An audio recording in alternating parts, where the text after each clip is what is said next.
This is the shoelace connector. You can use these to connect either to shoelaces or to sandal straps. I will first demonstrate how to put these on to sandal straps.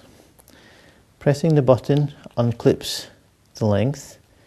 You can now put the one end of the strap through your sandal strap and clip back in place.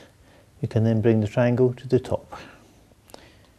You do the same on your other sandal.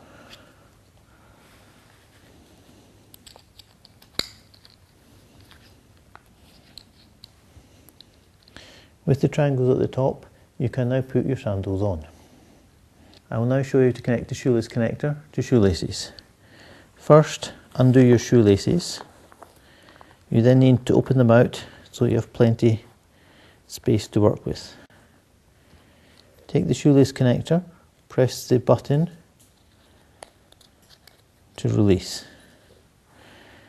Then feed the shoelace connector under some of your shoelaces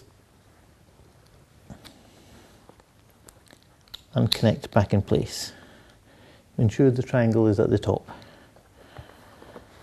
Next, tighten your shoelaces and retie.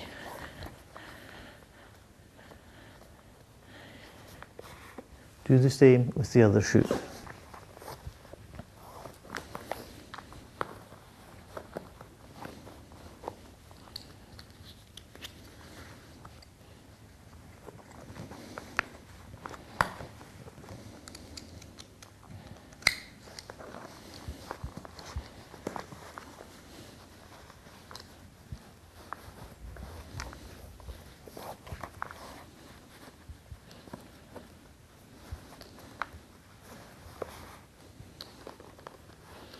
Please remember to regularly check your shoelaces for wear and tear and replace them if they become damaged.